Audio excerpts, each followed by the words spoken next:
प्रेरणा दिली. त्याचं पुस्तक समजायला क्लिष्ट गेलं मला, स्पष्ट सांगतो. दुसऱ्यांदा वाचलं, तिसऱ्यांदा वाचलं. मग म्हटलं याच्या कर्मयोगाच्या संदर्भात आपण अजून काही बघू. म्हणून गीता रहस्याचे कर्मयोगातले काही भाग पाहिले, ज्ञानेश्वरीतले काही भाग पाहिले. एवढंच नाही तर तुकारामांचा गाथा तो एका पांडुरंगाच्या भोवती फिरलाय. शेवटी काय, परमेश्वर प्राप्ती हाच उद्देश कर्मयोग अंततः. तेव्हा ह्या गीता ही फक्त कृष्ण आणि अर्जुन याच्यातला संवाद किंवा प्रश्न आणि उत्तर एवढं नाही. तो एक रहस्यमय ग्रंथ आहे. पण तो तसा असता तर सगळ्यांना समजला असता, पण एवढं सरळ नाही. म्हणूनच ह्या गीताच्या ह्याच्यावर गीता रहस्य लोकमान्य टिळकांनी लिहिलं. ज्ञानेश्वरांनी त्या अगदी सुलभ उदाहरणं दिली. आणि आपला लोभ कसा सोडा, कशाचा फळाची आशा धरू नका, वृक्ष आणि वेली लोटाची फळे आली असं त्यांनी म्हटलंय की वृक्ष वेली आपली फळं देऊन टाकतात. पैसे सांडी निपजली कर्मे शुद्धी. तुम्ही जी कर्म केली ती सुद्धा त्याला ईश्वराला अर्पण करा. गीता रहस्यामध्ये सुद्धा टिळकांनी हेच सांगितलं. अर्थात शेवटी गीतेत सांगितलेले दोन मार्ग, सांख्ययोग आणि कर्मयोग. तर सांख्ययोग हा तुमच्यासाठी परवडणारा नाही. तो एका संन्यासी माणसाला किंवा संन्यासाला परवडेल, कारण त्याच्यामध्ये कर्तव्य शून्यता आणि अकर्म, म्हणजे आपण काहीच करायचं नाही असं होत नाही. ह्या शरीरात चेतना आहे तोपर्यंत श्वास चालू राहील, तोपर्यंत आपले डोळे बघत राहतील, तोपर्यंत आपल्या पापण्या वरखाली होतात. म्हणजे अकर्म किंवा कर्तव्य शून्य ही अवस्था सचेतन देहात असूच शकत नाही. त्यामुळे सांख्ययोग जरी परमेश्वर प्राप्तीकडे नेणारा असला तरी तो गृहस्थाश्रमाला शक्य नाही. मग गृहस्थाश्रमाला शक्य आहे ते काय आहे? हे आहे कर्मयोग. तुकारामांनी सुद्धा जरी तिथे गीतेचा डायरेक्ट संबंध नसला तरी तुकारामांनी जे म्हटलंय, भक्तीचे वर्म जयाचे हाती तया घरी आनंद समाधान, म्हणजे भक्तीचं वर्मच म्हटलंय त्यांनी तुकारामांनी सुद्धा. आणि ज्ञानेश्वरांच्या बद्दलचा प्रश्न नाही, त्यांनी सामान्यांना समजावं म्हणून इतक्या सोप्या भाषेत अलंकार, उदाहरण जे जे काही शक्य आहे ते दिले. त्याच्यामुळे गीतेनंतरचा खरा वंदनीय असेल तर तो ज्ञानेश्वरीच आहे. आणि यानंतर आणखीन सोपं व्हावं, कारण ज्ञानेश्वराला लिहून ज्ञानेश्वरून 700 वर्ष झाली. आज ती भाषा समजायला आम्हाला अवघड जाते.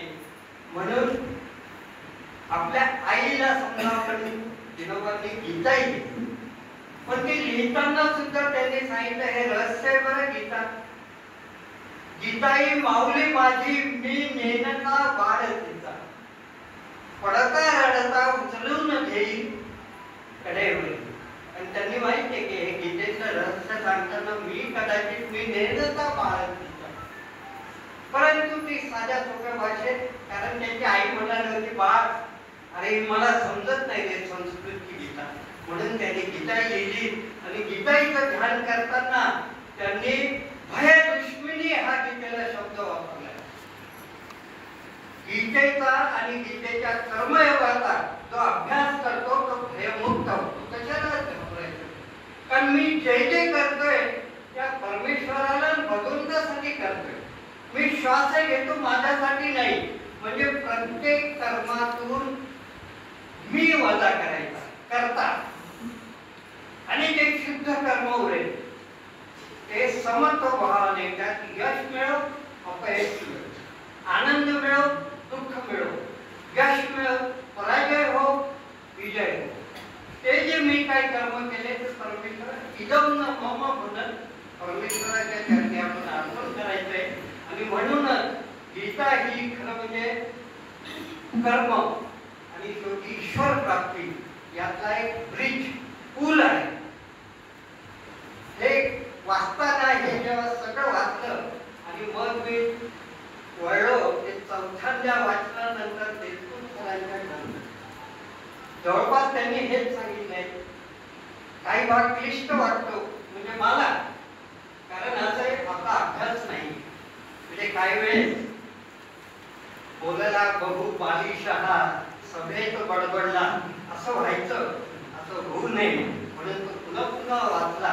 आणि त्यातल्या मी बाकीचं आपलं गीतेतलं जवळपास सगळ्यांना माहीत असतं, पण त्याचा आर्टिफिशियल इंटेलिजन्स, स्मार्टफोन वगैरे याच्यातले जे त्यांनी गीतेशी जुळणारे, त्या तत्वांशी जुळणारे अन्नमय कोश, विज्ञान कोश, मनोमय कोश आणि हा कोशाचा संबंध पण त्यांनी स्क्रीन, बटन, जसा अन्नमय कोश म्हणजे आपलं शरीर असल्यासारखं आहे. त्याच्यानंतर त्याचं सॉफ्टवेअर वगैरे हे बुद्धिमय म्हणजे ज्ञानमय कोश आहे. आणि त्यानंतर ते बाकीचा अँटेना वगैरे जे काय असेल, सीपीयू म्हणजे बुद्धिमय कोश, की त्यातून सगळं पुढे जातं. परंतु त्यांनी एक गोष्ट छान सांगितली, कारण त्याची गीतेची तुलना ही स्मार्टफोन किंवा एआयशी त्यांनी केली, पण मला पूर्ण पटले नाही. ती त्यांनी उद्या सांगावी, मी प्रश्न विचारेन. कारण या स्मार्टफोन किंवा एआय मध्ये भावना, मन या गोष्टी पूर्ण काय असेल ते, म्हणजे तसा हा निर्जीव आहे. आपण फक्त एका आपल्या सोयीसाठी त्याच्या अन्नमय कोशामध्ये काही बटन दाबतो आणि आपल्याला हवी ती इन्फॉर्मेशन घेतो. परंतु एक लक्षात घ्या की हा स्मार्टफोन किंवा एआय मध्ये इन्फॉर्मेशन आपण फीड करतो.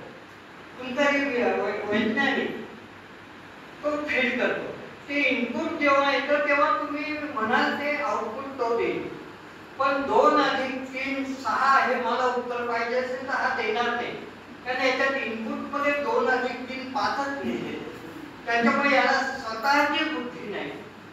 आणि म्हणूनच ज्या वेळेस आपले वैज्ञानिक हा स्मार्टफोन विकसित करतात, पूर्वी काय होतं आपला छोटा, त्यानंतर व्हॉट्सअप आलं, त्यानंतर युट्यूब आलं. याचं हे जे अनंत ऍप्स आहेत हे त्या वैज्ञानिकांनी त्यात पुन्हा पुन्हा टाकत गेले. म्हणजे याला मर्यादा नाही. स्मार्टफोन कदाचित 25 वर्षाने एक वेगळंच असेल, तुम्हाला इथून उचलून नावं बेंगलोरला घेऊन जाईल अशी काहीतरी एआय शेवटी टेक्नॉलॉजी. तर त्या टेक्नॉलॉजीच्या आणि गीतेचा मी जोडून पाहिला संबंध. ते अन्नकोश वगैरे जे मनोमय कोश आहे त्यातून, तर म्हटलं इथपर्यंत ठीक आहे.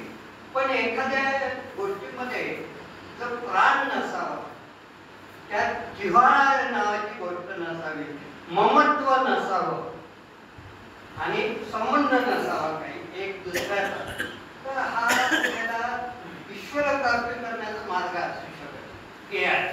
आणि एआय होणं शक्य नाही, कारण त्यात जो फीड करेल त्या वैज्ञानिकाचा मीपणा किंवा अहंकार जो असेल तो त्यानुसार त्यात सुधारणा करेल. मी अमुक आता मला मराठी दे असं मी म्हटलं तर असं देणार नाही. त्याला आज्ञा करावी लागेल, त्यात मराठी फीड असली पाहिजे. आता एवढं सगळं सांगितलं. सरांचं जे पुस्तक त्यात मी इतर गोष्टींपेक्षा आर्टिफिशियल इंटेलिजन्स, स्मार्टफोन किंवा रोबो, आता रोबोचं उदाहरण घ्या.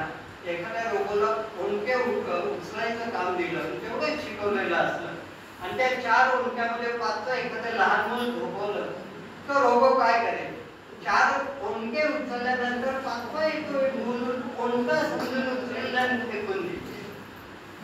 म्हणजे स्वतःची बुद्धी किंवा मन असं काही नाही. तेव्हा